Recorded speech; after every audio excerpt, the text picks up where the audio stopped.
Hello everyone, and welcome to episode 6 of the Kingdom Hearts Final Mix HD playthrough for PC. I am, of course, the Nomadic Ark, and with me today, we don't have quite a full house, but we have Rat Earth. Bonjour. And we have an Axite. Hola, señores y señoritas. Wow, I can't believe you speak Italian. Now, we're going to do something different to open this episode. We've got a mini-game to go through, the Jungle Slider mini-game. And while we do that, we're going to have an Axite read us some interesting fan fiction. Yeah. Man, you remember when fan fiction just kind of started and really took off? No, now, I was like 2 years old. Now, before we get started on the fanfiction, allow me to just explain the minigame real quick. It's a simple minigame where you're sliding along the branches of the trees throughout deep jungle and gathering fruits. You need to collect all the fruits to complete the track and get the reward, and to open up the next track. And each time you go through, do the minigame, you have to get all the previous fruits, and then move on to the next track. If you miss any, then you may as well start completely over. Anyways, on with the fanfiction! Thank you. We are starting with... What's that? Can we get like a reference for when this particular fanfiction that we're reading right now, when it was written? Oh, yeah, just to get of ourselves course. in like the mindset. So like we were thinking of kind of going back a little bit, in homage to when the games came out and when the fanfiction started. So we went all the way back to 2002 and just had kind of a look, and found That's something right. wonderfully fantastic. Pop in your Dragon Ball VHS, torrent, Card Captor Sakura. Yep. Let's go. All go right, grab everybody. Your Ninja Scroll DVD from Blockbuster. Oh god. And that one was violent too. Ah, the nostalgia. It hurts so bad. But no, we're not. We're gonna start with something that doesn't hurt so bad. Don't worry. We're not gonna do anything that's like super duper awful. But a little bit of a memory lane back to the secret charms of the Palpo fruit, starring Riku and Sora, where the two boys share a Palpo fruit on Destiny Island. And we all know where that's going. Yeah. And I've got my tea ready, but here we go. Dedicated to all the Riku and Sora fans out there. He sighed, shaking his head. You still don't got it. Short silver strands of hair blew past in the warm sea wind as the boy dodged a swing, the whoosh of a wooden sword narrowly missing his shoulder. His opponent stared back at him, fiery blue eyes meeting those of a calm ocean green. Sora leaped into the air again, toy sword raised, poised to strike a blow at his friend and rival. Riku only smiled, carefully watching Sora's jump, the graceful arc of the brown-haired boy as he reached his zenith. Then he came plummeting down, the surety of a strike shining on his face. At the last possible minute, Riku rolled aside, his gaze still centered on the look of Sora's surprised expression as his target disappeared from view. Ha! Riku dashed forward, crashing his sword into Sora's shoulder none too gently. Good impression of the combat grunt there. He knocked the younger boy back, and while Sora was still trying to recover from the blow, Riku crouched down, his muscles bunching for the leap that would knock his rival into the water.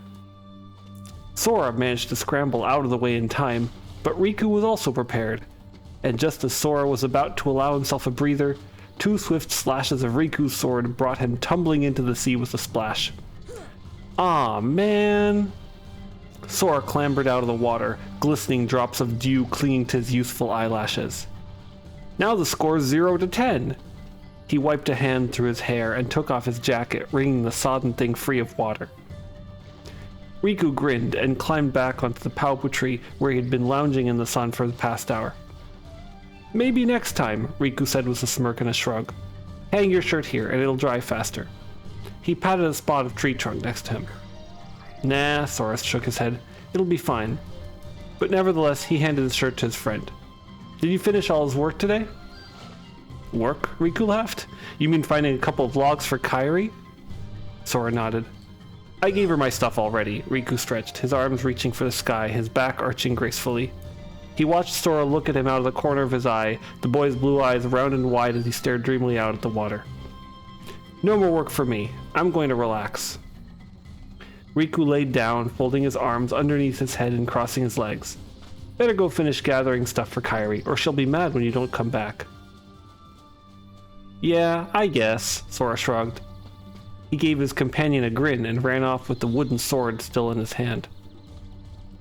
Riku watched the retreating figure of the boy with a small smirk on his face. Sora was younger by a year, but yet it seemed as if they were worlds apart. Unhindered by the questions of their island or the driving desire to experience other worlds, the boy seemed incredibly young and naive. All he knew was the tiny island and the ocean, the laughs of familiar faces and childish fighting games. When Sora was out of sight, probably scrambling around on the beach, play fighting more friends or searching for provisions for their voyage, Riku placed a black gloved hand on the shirt the younger boy had left in his care. It was still damp and flecked with grains of sand from his fall. Riku raised the cloth to his face and inhaled deeply its scent. Oh god, oh god. Oh god. I'm sorry. Even prepared for this, I wasn't expecting 2002 to hit this much. Anyhow. It smelled of the island, of Sora's naivete, of their rivalry and friendship. Riku placed the shirt back on the trunk of the paopu tree, laying it out carefully in the sun so that it would dry by evening fall. Riku stood, climbing his way to the leaves of the tree, where the branches hung out precariously over the water. With one hand steadying himself on the branches, Riku reached an arm out, snatching the furthest of the little yellow fruits. Riku grinned, turning the star-shaped fruit over in his hands. He knew what it tasted like. It was sour and bitter in a way that burned the tongue and made the eyes water in protest. He had tried one once, as had everyone, and they had found it much to their distaste and immediately tossed what was left of their fruit into the ocean. The sourness had lasted several hours, and the bitterness had lasted at least a few days. And since then, no one had dared try it second time. Unless, of course, they wished to test the limits of the legend of the fruit.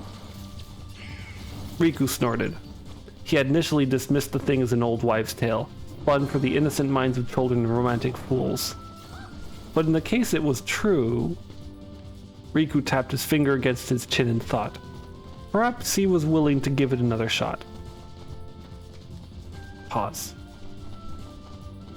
You've been thinking a lot lately, haven't you? Kairi inquired, a childish grin on her face. It was here that she was happiest, surrounded by her friends, by the familiarity of the island.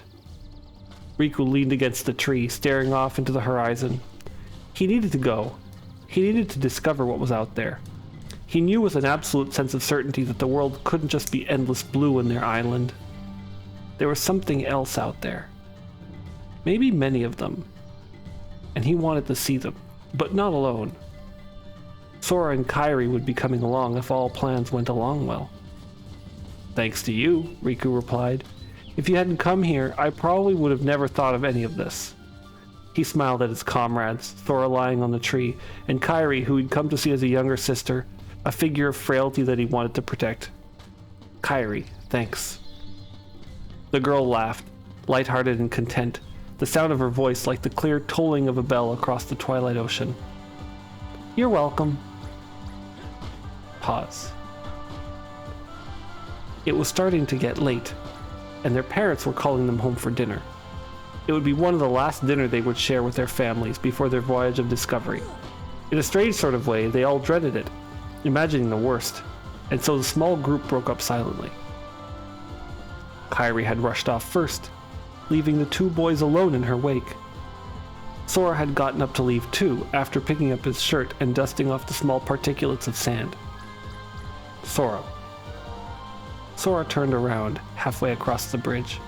Something yellow came hurtling at him, and he instinctively caught it in both hands. He turned the strange thing over, feeling its weight in his arms, its soft skin brushing against his fingers. A Paupu fruit, Sora frowned, wondering why on earth Riku would have tossed one of those to him. If two people share one, their destinies become intertwined, Riku explained, making sure to keep his voice offhanded. They'll remain a part of each other's lives no matter what. So? Sora asked. I already know that. Come on, Riku goaded, a superior smirk on his face. I know you want to try it. Sora rolled his eyes. We already tried one when we were kids. Remember? It was gross, Sora made a face. Scared? No, Sora glared at him, taking the older boy up on his challenge. If you want me to eat one, then I will. It's not that simple. You have to share one with me. What are you talking? Still scared? I'm not scared, Sora looked Riku in the eye, determined to win the little game. They'd always had some sort of tension in their friendship, striving for dominancy over the other, striving to be better than the other. They never missed a race or passed up a fight. It was a constant battle of wills, and Riku found their intense rivalry exhilarating. There was a certain fury in the way they play-fought, never holding back, striking at each other with all their strength. And... oh, where was I? And hey, there we go. And when they were friends, they were intimate and close, for all the world forgetting that just a few minutes ago they were fighting with all their passion their adolescent bodies could muster. They'd grown up together, practically attached at the hip. Riku always looked after Sora, showing him and teaching him, until Kairi arrived and the group of two became three.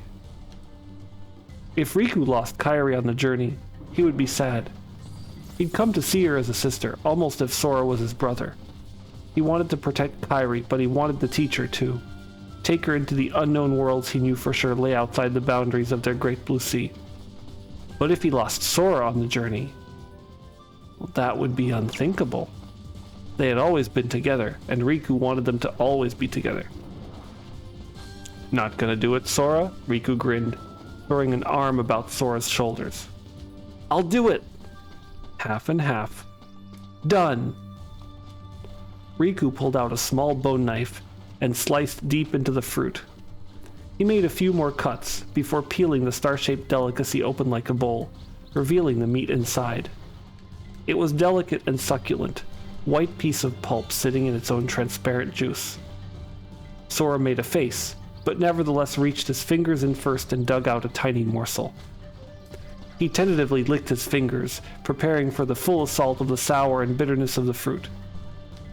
Sora's eyes widened. Unlike when he was a child, this fruit now tasted oddly pleasant, leaving a sweet tang on his tongue. Riku, too, found this a surprise as he took a small bite, a small trickle of juice dripping down his chin. I'm sorry. I don't know why that's making me laugh. It's sweet! Sora exclaimed in surprise, having never even thought of such a bizarre change. That's odd, Riku remarked, but with a small sort of smile. Somehow he'd always known it would be different when shared like that. He offered Sora another bite of fruit at his fingers. More? Sora nodded, snatching the thing from Riku's hand and popping it in his mouth, a childish grin on his face. They finished the Paupu off quickly, tossing the remains of the fruit into the ocean. There they parted, Sora with a happy laugh and wave, and Riku with a quiet, contented smile. They each walked home that night, worried and pensive about their impending journey, but feeling a strange sort of comforting glow in their heart, a small warmth of each other's presence. Riku lay on his bed that night, staring out his window as the lapping waves rushed to the sandy shore in bubbles of white foam, and then retreating back to the dark, mysterious waters. He smiled in the moonlight, a hand placed over his heart, feeling Sora's faint presence inside. Whatever there was to come on their journey, he was content to know that now. His destiny was forever intertwined with Sora's. They would always be a part of each other's lives, and wherever Sora would be, whenever the young boy was in danger, he would be there to help him. Good night, Sora, Riku whispered, pulling his blankets to his chin and curling up to sleep. What? That make it sound so creepy. It makes it sound like he's gonna kill him. It says he whispered. Who whispers like that? It's a good night, Sora. I don't know, that's creepy too. Good night, Sora, Riku whispered, pulling his blankets really to his any way to chin not and curling up to sleep. Creepy. Riku dreamt that night of an endless corridor of darkness, but he knew in his heart that Sora would be there to save him. Owari. Thank you, thank you. Oh god, that was a trip down memory lane. Well, that was written pretty much exactly how you'd expect a fanfiction to be written. I want to give it some points. I'm gonna give points. It's a fanfiction from 2002 about Kingdom Hearts, probably written by like a 13-year-old. I don't know. The fact that it's like legible. The vocabulary used in it suggests otherwise. I don't know. It's precocious 13-year-olds. I mean, maybe it's a lot of $5 words. You know, somebody who used the dictionary and a thesaurus. I was writing fanfiction like this when I was 13. I'm not gonna tell you what it was about, but I wrote fanfiction like that. Although I will give points. You can take your own guess about that. No, unless it's Sonic fanfiction, then I really don't want to know. No, I wasn't into Sonic. So points for this is actually kind of it's not an awful story.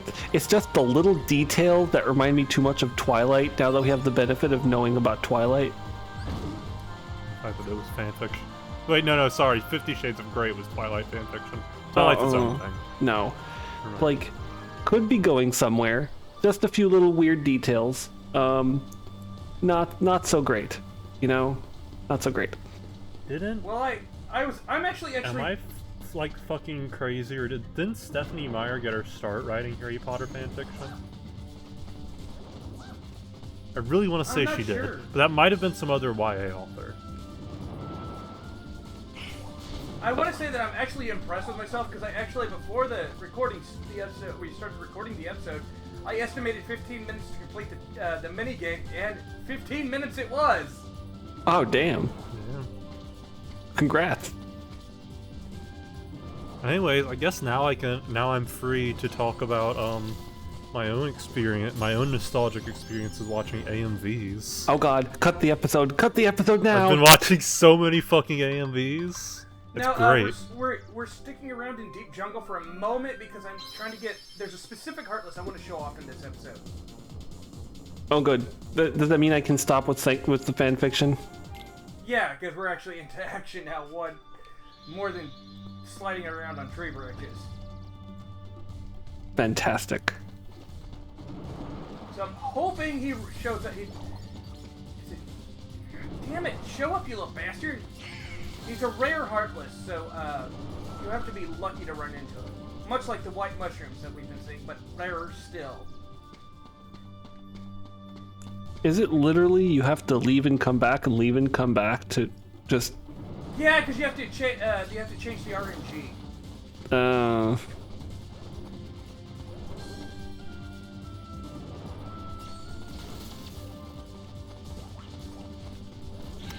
See, I think going two zones forward changes the RNG enough that it's possible to run into him. Yeah. Well, actually, only one zone because the white mushroom showed up here.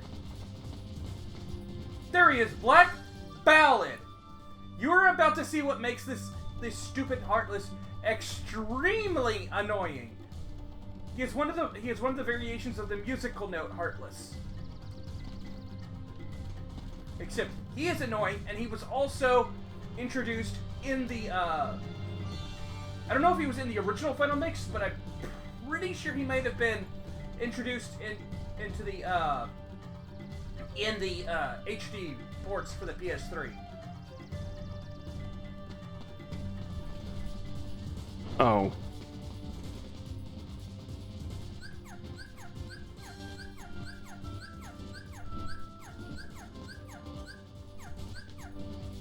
There's a reason I was hitting the pause button a whole crap ton of times. Cup game.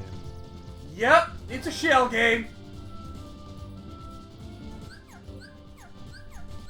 This is rude. Especially since he drops synthesis ingredients that And are needed for boy, the... this is not the only time in this series when pause buffering is very helpful. I believe it was the last one over here. Yeah. Now here's where it gets hard because he starts moving really fast on the 4th round.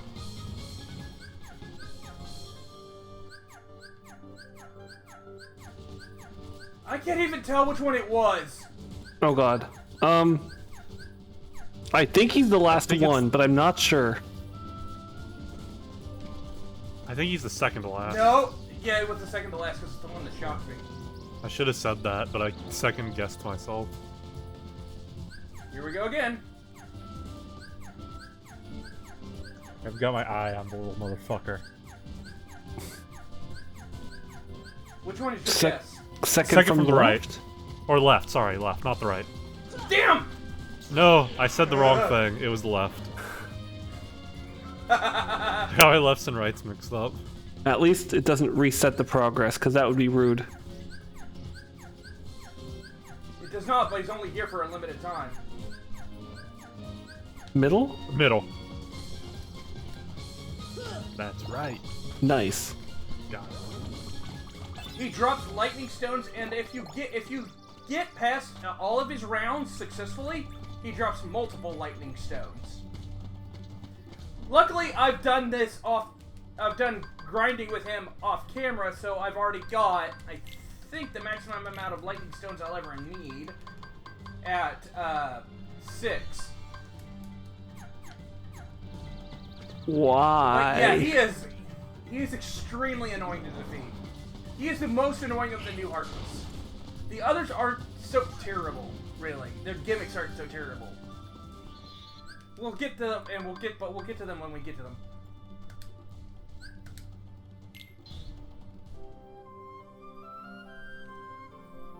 Now off to Olympus.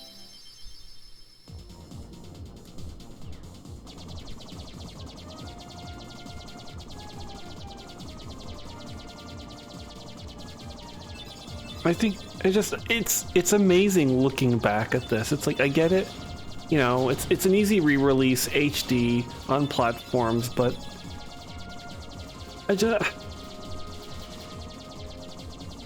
I know nobody's going to remake the game, and realistically, you know, it happened. But oh, the mechanics. Shell game, really? That you need to grind for an essential game mechanic? That's part of the charm. It's not really essential though. See, that's the thing. Oh, well, it's only okay. For the it's only for the ultimate weapons. Oh, Like you can easily beat this game with just the Kingdom Key. I do like that. I don't know. I won't say I like it, but there is a kind of dated charm to it. I say that about a lot of games also. So really you shouldn't listen to me when it comes to game design. well, no, I mean, I get it. You can appreciate it for what it was, or appreciate it. Oh, those darned mechanics. Those were simpler times back then, and it is an appreciation of the way some things have changed. But I don't think... I'm not sure it would be the same. I defend most of the bullshit in Souls games as being funny, so just do not listen to me when it comes to anything about video games. Funnier to watch somebody do it than to do it yourself? I still think it's funny when it happens to me. I mean, I get mad at it, but then I laugh at it. Now, it would be bullshit if they had a shell game in which you died if you didn't pick the right one every single time. Well, like you saw, the black ballad did damage me when it shocked me. Yeah. I started playing Elden Ring, but I'm holding off on it a little bit. Mostly because I just, I may have gotten it illegally so I could get in early, and then realized that there are a lot of performance issues that are probably being patched right now. Yeah. So, I was gonna buy it either way. I just kind of wanted to get in on the ground floor and not be left behind. Oh, you've got a while. You won't be left behind immediately. Yeah, I figured, because now I'm hearing how long the game is. Honestly, even a couple months in, because at some point, you know, you've got the release, and then at some point something enters a sale, and then it's revitalized and everything. Well, I'm sure there's also a lot of people like me who, are waiting for Payday and for patches to come out. Not patches the character, patches the thing that happens to video games. Although he's probably in it too. No spoilers. Well, I'm just saying. I'm saying that for myself. I know. Yeah. I know who's in it. From game, so he's probably gonna be in it. I mean, he was in Bloodborne as a spider with his human face, which is creepy as hell, even for him. Do you know what his first appearance was? What? Was it not Kingsfield? It was. I believe no. I don't. Was he in Kingsfield? Oh, because I know that was like that was their first game, right? I don't even know that one. No. He wasn't in. He wasn't in Kingsfield. PlayStation 1? Sorry, you threw me off with that because I was like, was he in Kingsfield? But no, his first appearance was Armored Core. Oh, that's right. I remember reading that. Patch the good luck. Yeah, he's a random dude, random mech pilot. So at this point, is he pretty much the Biggs and Wedge of From Software? Basically. That or the Moonlight Greatsword. Well, the Moonlight Greatsword is the Moonlight Greatsword of From Software. It's the, I guess it would be the Excalibur of FromSoft. Ooh, look at those protag eyes. Those are some protag eyes right there. Soulless. Soulless protag eyes. Also, there was a leak about a new Armored Core. Last month, I think. So, I'm excited. Who needs Armored Core when I'm getting Front Mission? But, you know, it'd be even more exciting. What? A new Metal Wolf Chaos.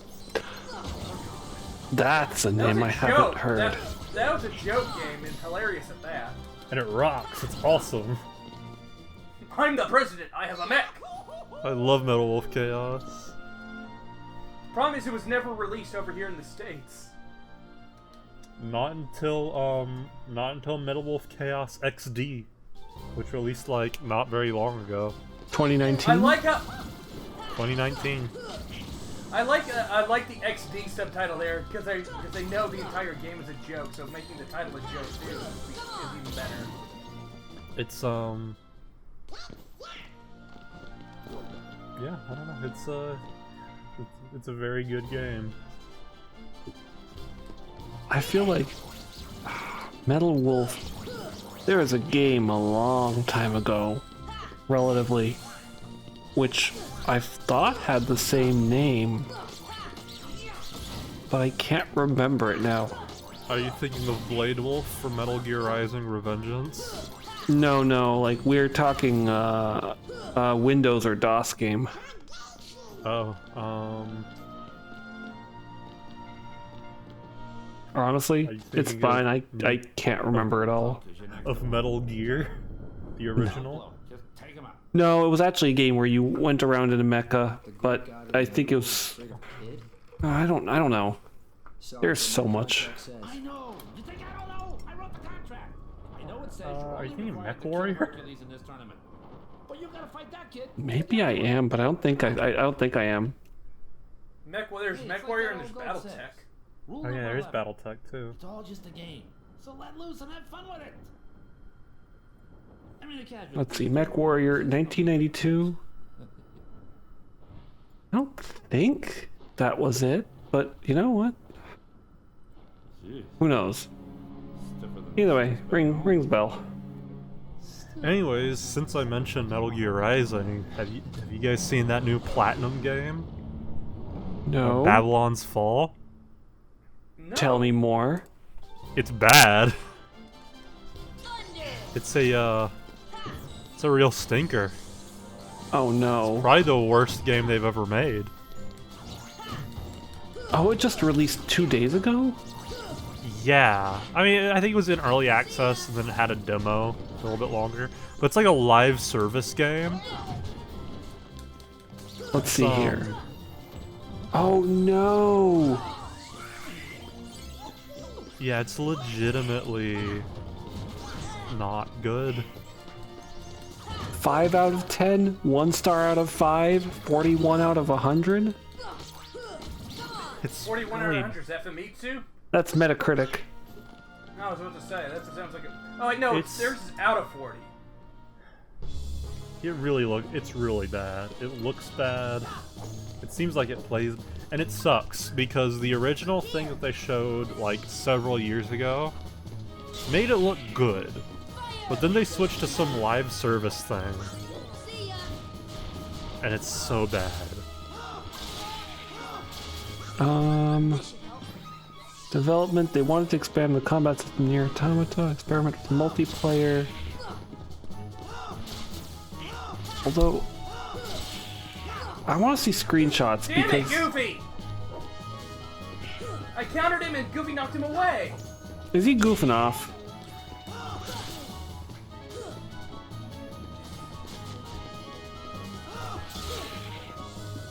You know, if he's goofing off, just tell him to duck. I saw people call Elden Ring say it looked like a PS2 game, and that's stupid because the game looks great. But Babylon's Fall in some places really does look like, well, actually saying that is a disservice to PS2 games. There's a lot of great looking PS2 games. I don't know what they were thinking. I was actually wondering like how long it would take, because Platinum Games was really popular. It is really popular. It's made some fantastic action games, but I was wondering how long it would take, because you can't keep doing that forever. At some point something's gonna happen. Well, I mean, they made that Star Fox game. That was bad. I mean, it was, you know, I wouldn't say it was like poorly put together, but it wasn't good.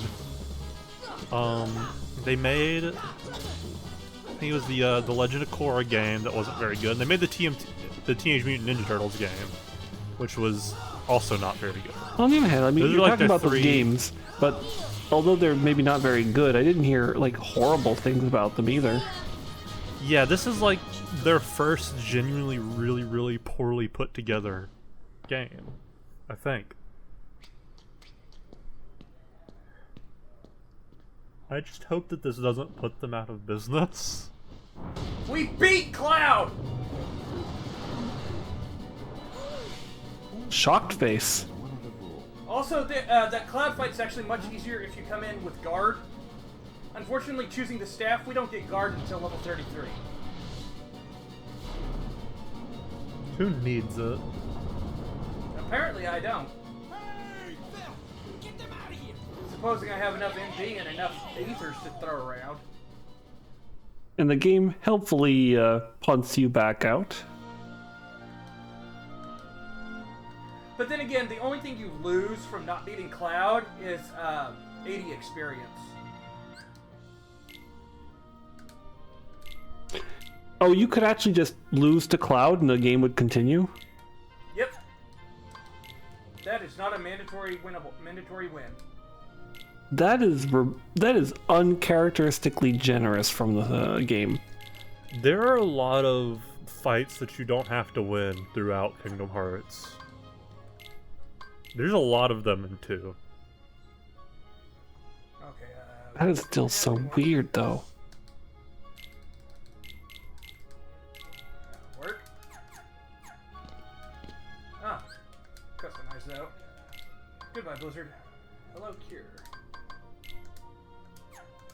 Although Guard is extremely useful for Cerberus as well because you can knock back. He has a fireball attack that you can knock back much easier if you have Guard.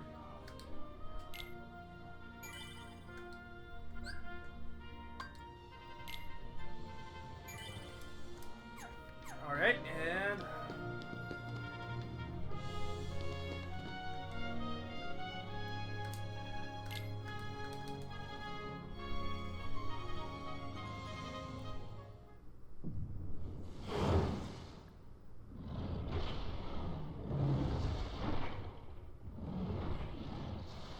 There's a part of me that loves the implication that, you know, Cloud got knocked out and needs to be saved by Hercules. Kid, I got 2 words of advice for you. Attack! attack!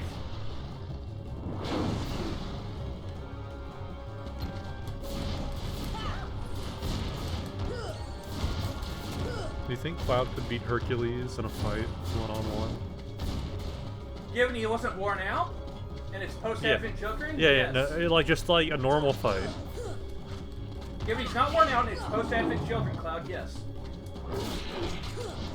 I guess the real question is, could Sephiroth beat Hercules, and then Oh you God, could go yes. from there. And Sephiroth could beat Hercules, and Cloud can beat Sephiroth. Wait, it depends on which Sephiroth are we talking about. End of game Sephiroth? Yeah. Well, any Sephiroth, because Cloud beats Well, Sephiroth. well, the problem is, Hercules is a god, so until Demigod. Demigod. well, still, until Sephiroth gains his quote-unquote godhood at the end of the game, at the end of Episode 7, he'd have a harder trouble with the demigod. But on the other hand, Hercules' main thing is his incredible strengths. And He's if- also weak to barrels. So, yeah. don't know. Yeah. I guess Cloud could take him.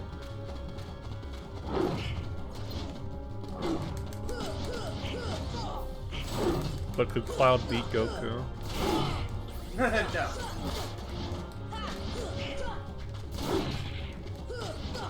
And no, we are not going to talk about Goku versus Superman. Can we No, cut out? but I just got thinking, Cloud versus Hercules, and Sora beat Cloud, so that means Sora can beat Hercules. Yeah. That's Sora does beat Hercules in this game. oh. Damn it, you spoiler. To be fair, at this point, I'm pretty sure Sora could beat anyone, cause It's barely a fight. Keyblade. There we go. But could Sora beat Sasuke? No, his email would Sasuke's email would drag him down too much. On the other hand, Sora has to deal with Riku, so he might be able to withstand it. I don't think Riko's anywhere near as emo as Sasuke. Sorry. So Sasuke would beat Riku then. Oh God, yes, indeed. That emo. The One power of my emo. favorite early Naruto moments is when Sasuke's just like, I have to kill him. I have to get revenge. Everyone's like, what the fuck are you talking about, Sasuke? Yeah, that's the point. Yeah, We're like that's we're his like emo. 12 years old. It's great. In 12, I think 12-year-olds could be the most emo. I know, it's awesome. I love I I actually do really love the first Naruto series. That's nostalgia right there. It's great, and then Shippuden happened, and I lost all interest.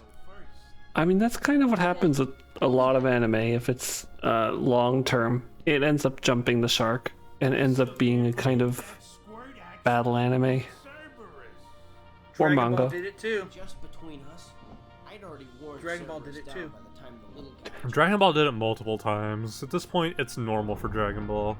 Funny, Dragon Ball, at least if you read the manga, then it actually like wound down and properly ended. Well, Dragon Ball, the original Dragon Ball manga, didn't jump the shark at all. Dragon Ball Z did toward the end with Boo, and then Super was just nothing but shark jumping. Yeah. I like Beerus, though. Well, nobody does. Everybody loves Beerus. He's great. Hey, are you alright? Oh god, that face. Those lips. No. Just, no. So, why did That did not survive the upscale. I'm looking for someone. Hades promised to help. I tried to explain. Now we mentioned this in a recording we're not going to use, but this role of Cloud's definitely feels like it was meant for Vincent, because You'll find it. Cloud I'm searching originally in FF7 didn't feel this way about Aerith, which is the only person he could be looking for, For your light. until Kingdom Hearts 2 reveals that it's someone else entirely. But this attitude of Cloud's seems definitely more suited to Vincent, who would have been looking for Lucretia. Got a rematch sometime. Fair and square. No dark powers. Yeah, involved. it's...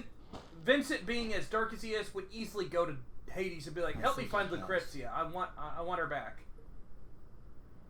Why didn't they... Was it because they couldn't have guns is why they didn't use Vincent? Yeah, I Well, no, because because Clayton has a fucking gun. Yeah, no, see, I was about to say that reasoning right there falls flat in space because of Clayton. I guess, like, they didn't want, like, a straight-up pistol. Yeah. I mean, also, but on the other hand, Vincent's go on. also Vincent's He's kind. gun is He's a always triple-barreled there for you. triple-barreled handgun. That's true. I mean, it's very evident it's meant for killing. Did you, Wait, play Dirge of Cerberus? Oh god, no. I did. I was excited for it. I hated it. Garbage game. Yeah, it's a hate play if you play it. I think they should remaster it still, though. Let Hercules train the kid. Yeah. In the next games. Because it's so weird. It's such a weird thing. Well, I think its story is being gone over in Ever Crisis. You to the party. Stay out of this. Yeah, but I didn't play that. I don't actually care Well, that no, much about the...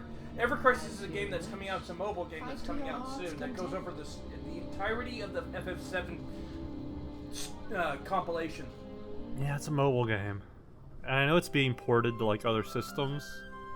But, like... you know... Yep. mobile And game. now we travel to Traverse Town. This will be sped up, so see you in a bit.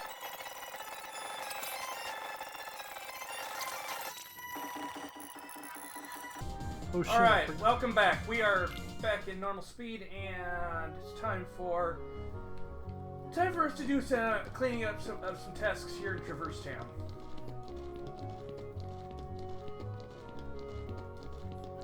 First is using using our new Trinity.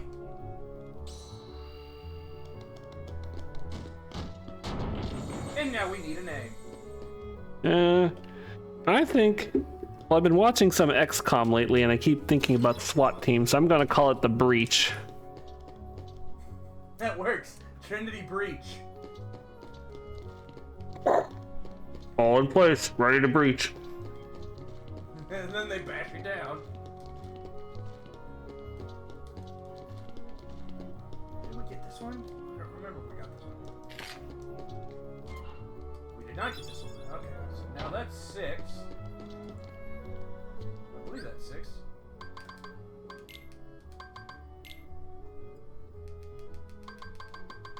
Yep, that's 6. We are missing 4 more.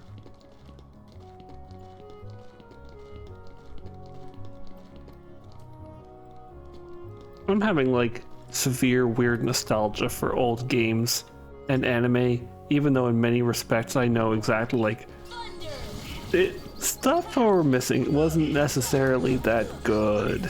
Or my standards are Fuck better that. now. I'm watching old anime right now, and it's even better. Which one? I'm watching Boogie Pop Phantom right now. Ooh. Oh, I forgot.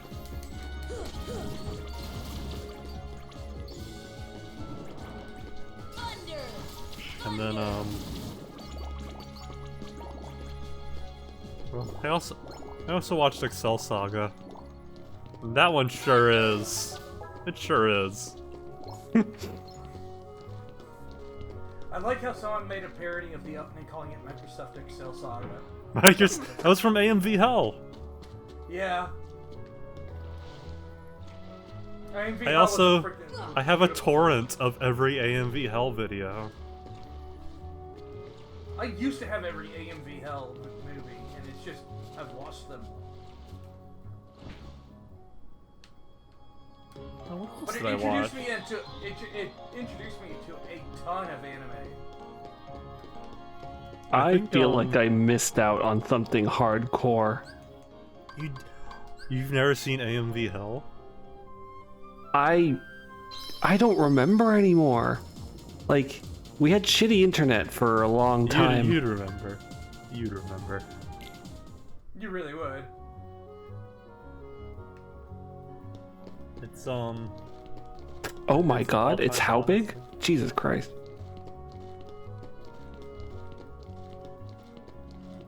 Well, There's like the early ones are very small because Yeah. because the file quality of each video was not good. But as the series progressed, the file sizes got bigger because yeah, of the how- third one's like an hour long. Yeah, there's which one's the one that begins with Highway to Hell? I think it's the third one. Yeah, I loved that opening. That opening was brilliant.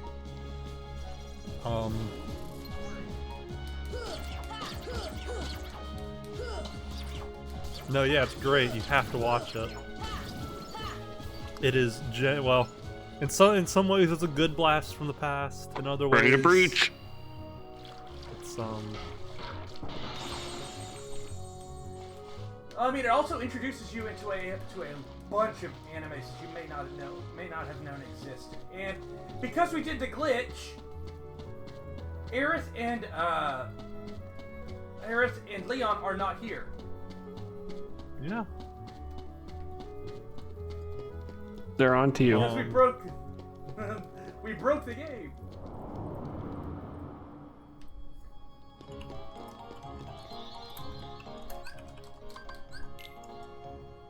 Oh, that's where it goes. Okay. Oh, it's a shortcut. It's a better shortcut that doesn't require you to do horrible jumping. Yep. And now that we used lightning on that one obstacle in the third district, we're gonna actually take care of what that activated real quick. Gets us access to 2 more postcards. So I've set up a Plex server with an immense amount of pirated anime mostly from like the 80s to the early 2000s. Great. And Gundams in it. 80s. I'm trying to Am I remember. right? Oh, there's a lot of stuff from the 80s. It's a lot of shorter OVAs, like Riding Bean. I have Akira, of course. You have Gundam, right? I have most of the Gundams. Yeah, I have on Blu-ray Gundam, the entire Gundam Wing series and the entire Mobile Fighter G Gundam series. But I'm sorry, I can't agree with Akira.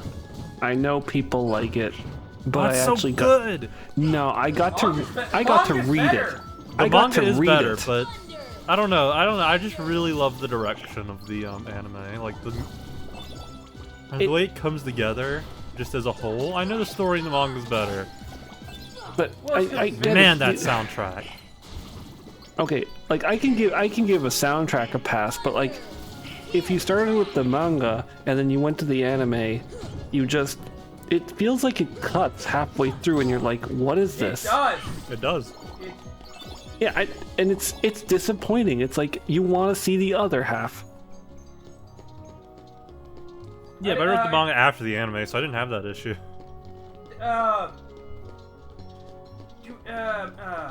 Rad, do you remember what exactly is cut from the manga to the anime? There's really there's a lot. I mean, I don't know. I couldn't even tell you exactly what because For what? I mean, remember, manga's, like, I long. remember seeing a video on it. It's just I don't remember what exactly was cut. Akira? Yeah, like a bunch of stuff was cut from when they went when they went from the manga to the anime. I mean, It's very do you it's a very remember, broad strokes adaptation. do you remember the way the manga goes? Well, see, it's been a while since I've read it. But So, okay. I remember the anime better because it sticks out more in my mind. So, the main thing, I mean, they might have cut one or two things, but the main thing is when, They cut out a lot of the middle. okay, They basically took the beginning parts. They took the bookends basically.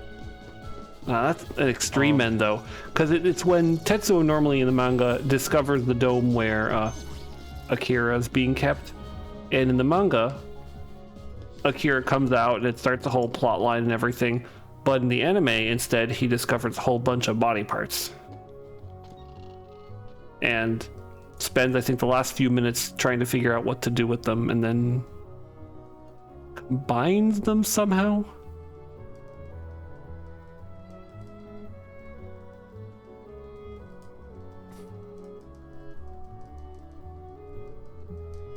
Yeah, there's a lot of like big and little changes, but like it's to be expected when you're trying to adapt an entire multi-volume series into a like an hour something movie, hour and a half.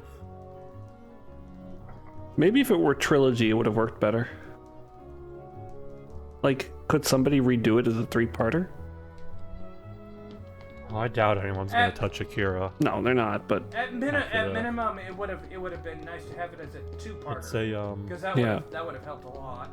it's too much of a it's too much of a what was the word for it? I forgot what I was gonna say, but it's too much of a classic really that anyone's gonna try to go back and outdo it. This should help. yeah, at this point, everybody's kind of got their own ideas of what's right, and why bother? Oh, the original Ghost in the Shell, though. Yeah, that was really good. I watched that in my Japanese history class when I took that, That's and I wrote a paper on it.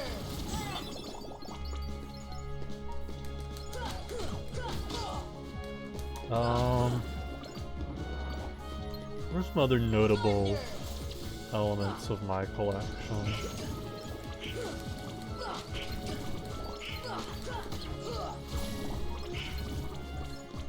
We got Ranma 1/2.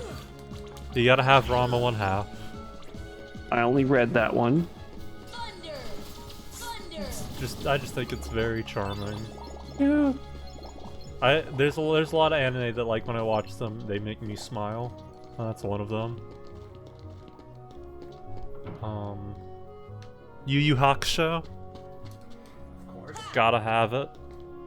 I don't remember if I actually watched that one. Oh wow! I went straight from Dragon Ball to that. It's straight from Dragon Ball to Yu Yu Hakusho. Yeah.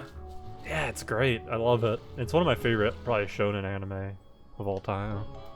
The only thing I wish it was longer, but I understand that it ended when it did. It ended as it did because it ended at a good point. But Yeah. does it make it so that I don't wish it was longer?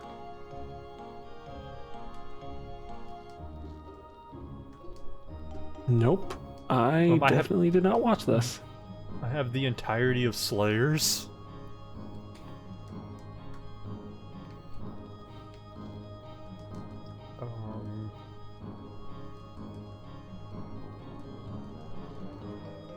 All of JoJo.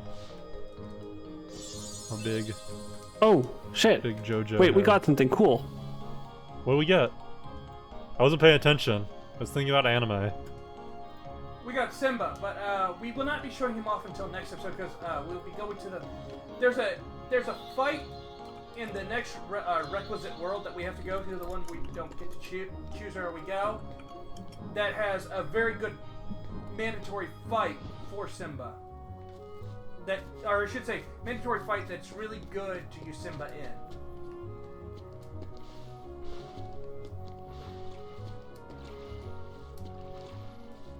It really is amazing. Like, I know this has been around on the internet for a while, and Well, even without having played much of it, I know about Kingdom Hearts, but there's so many pieces that have just like vanished from memory. What's going on? Hey, we were just talking about you. Riku! No, there's no We just read a story. We were just Why you reading put my a story fingers in your about you. mouth immediately? Right? No, there's no Palpa no! fruit left in the mouth. Where to find you? He was searching for more. He was hungry. Oh, you saved me a Wait a snack. second, where's Kairi? Isn't she with you? It's gross. Well, don't worry. I'm sure she made it off the island too. Oh my god, he is cold towards Kairi. Hey, Oh my god. She might even be looking for us now. We'll all be together again soon. Don't worry. Just leave everything to me. I know this. There, that pose. That pose Oh, right there. He did That's- Zantetsuken. Leave it That, to but he me. also he's almost got the idea of dabbing, but he doesn't quite get it until a I've been future looking game. for you, and Because Kairi in a too. future game, there's a With their move he help. can use that actually ends with him dabbing. Who are they? The ultimate zoomer. We visited so many places and worlds looking for you. Well, I wouldn't say so Really? many. Well, what do you know? Just two, I never would have three, guessed. really. Oh, and guess what? Sora's the Keyblade Master. What's that mean? So this is called a Keyblade? Huh? Hey, give it back. It really is funny how he just... Oh, he gets to wield the Keyblade too. Well, special boy. So you're coming with us, right? We've got this awesome rocket. Wait till you see it. And why he can do that is not explained until Oh, come on. a future He's my game friend. that wasn't released until like 2 years after this one, at minimum. Riku? Would you say it's a retcon then, or was this planned all along? Oh well. At least he's You'd have to okay. be able to read And who Nomura's knows? mind to be able to answer Maybe that we'll run question. into Kairi soon too. I think even if you couldn't answer that question. Oh God, I don't even know if I'm Nomura knows scared. what Nomura's thinking. I would be afraid to dive into Nomura's mind. Just a bunch of belts. You get lost. Well, you already did a dive into the heart, so, yeah. It's like the Narnia wardrobe, but it's all belts that you have to push through. I was thinking it was more like a Yugi's mind in Yu-Gi-Oh. When you see the episodes where Yami is exploring the inner depths of his mind, it's just a labyrinthine maze. Yeah. So, remember I've been Yu-Gi-Oh! rewatching Abridged? Yu-Gi-Oh! Too. Yeah, Yu-Gi-Oh! Abridged. I love Yu-Gi-Oh! Abridged. But I've been watching the actual anime. I hate to ask, is it actually any fun? Yu-Gi-Oh! The game? The anime? Oh, the anime? Yeah, the anime's fun. They don't follow any rules. No, yeah, the game's totally different. You will not learn how to play Yu-Gi-Oh! The game from Yu-Gi-Oh! The anime. I've always Which is avoided ironic. it. I always avoided it. It's fun. I- It's very fun. I think it's ironic that Konami sees this game. They're like, okay, you know what? We're not gonna call it the same thing as what the show calls it, and we're gonna make it actually a lot simpler. Yeah, it's well, the original manga wasn't even supposed to be about a card game. It just kind of happened. Because Yeah, originally, there was only one issue where they actually play. There's like maybe was one 5 arc. issues too. it was one arc where they played Duel Monsters, and then they went back to like, because it was originally Death about like death games. Yeah, like awesome. I remember there's an episode of Yu-Gi-Oh! Season 0. Where Yugi played a death game with a I think it was a rapist in a restaurant, and it was He wasn't a rapist. He was a robber. Okay, robber. Okay, and it was the one where he got lit on fire because Yeah. because the alcohol spilled on him. Yeah, he set a guy on fire. He blows up a kid by playing air hockey on a heated like okonomiyaki table. with like gunpowder in like an ice puck. It's insane. Yu-Gi-Oh is awesome.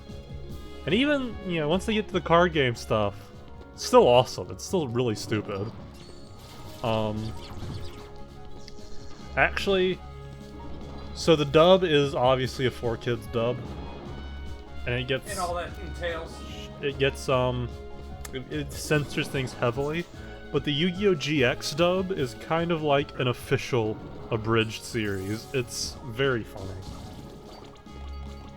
Not, you say that, but then if you're going for official abridged series, you go with Ghost Stories. Well, Ghost Stories is the one everyone knows. Ghost Stories is the most famous one. If you haven't watched Ghost Stories, go and watch Ghost Stories.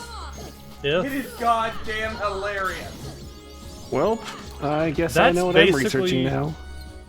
Oh, you haven't seen Ghost Stories? Oh, that's... Oof, I can't believe that. See, watched Ghost Stories after I. Do you know who the YouTuber Valero is?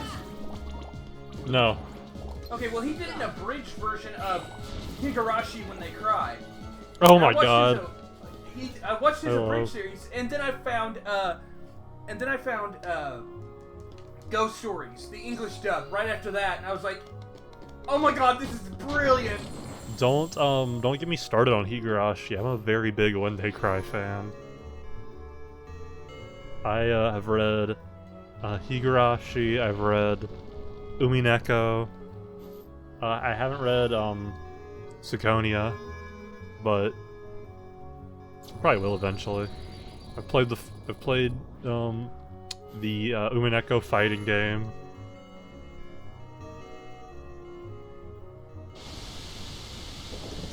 It's good stuff. Alright, boss fight time.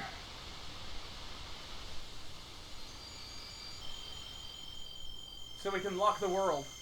Yeah. Which really doesn't mean anything in the long term.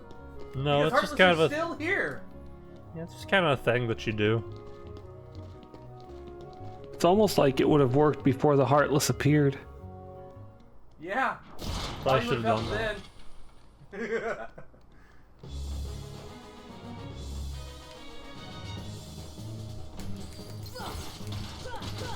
But no, I will say that a lot.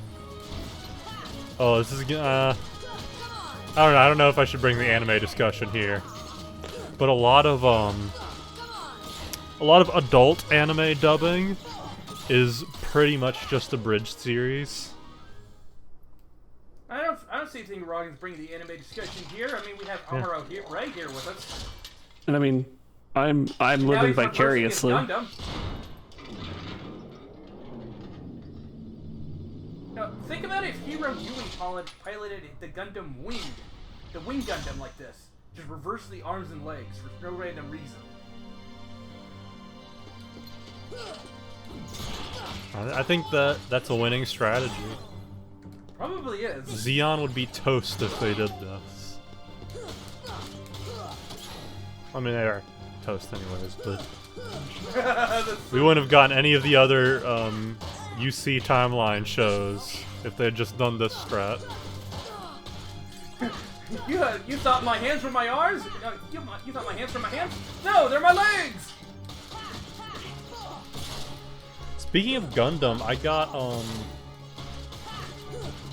what is it?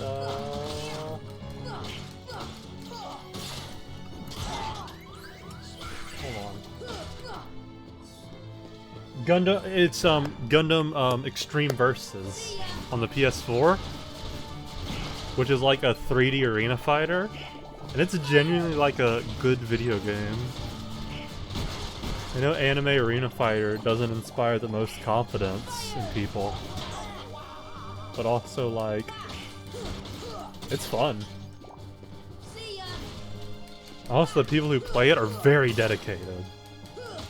Oh, They it's will one of ruin your those. day. Yeah, it's it's like an arena fighter, but it's a real game. It's a real fighting game.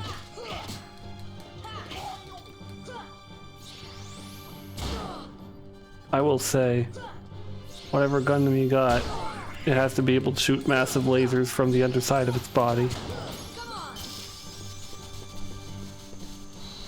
I'm sure there's something that does that. I'm sure.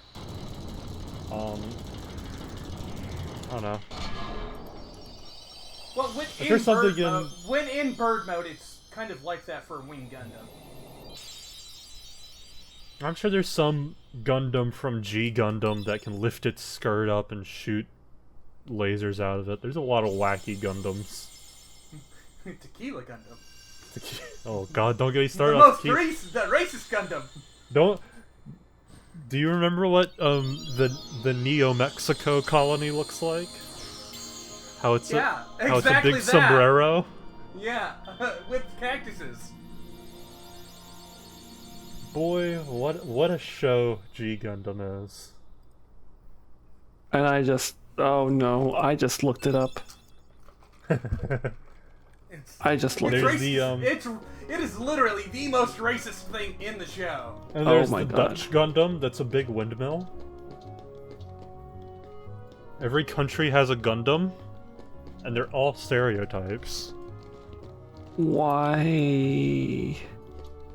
Although I will give them props. It was likely unintentional racism because they probably didn't know what the fuck they were doing. The worst part is I can't even say too much about the windmills, except that it should also be cheese, tulips, and bicycles. But that wouldn't look good. Oh my god, these photos just keep getting worse and worse. I love how stupid everything in G Gundam looks. I lied. There's cool G Gundam designs. There's just a lot of really stupid ones too. Pharaoh Gundam 13. Greece. Oh, no. Oh, why? Why are you breaking my brain? Oh god, no, there's the windmill. No. Why are you doing this to me? It's not just like vaguely based on a windmill. It's just a big dumb windmill with arms and legs. Oh god, And a Spain. face. Spain. And then there's there's remember what Spain Neo Kenya's Zebra Gundam. Yeah. And It's got a what is it? spear. Not Neo Sweden. Whose is the Mermaid Gundam? That would be Denmark. Yeah, Neo Denmark's Mermaid Gundam, which is hilarious. Pescatori. Ugh. Also, we are here at the end of the episode, so I want to thank everybody for watching. We will be back. We'll be back next week for episode 7, in which we finally go to a new world. Yeah, So, thanks for see sitting you through then. all the anime talk. Yeah, thanks for sitting through fan fiction. Good job. Yay. See y'all later. Bye. Bye.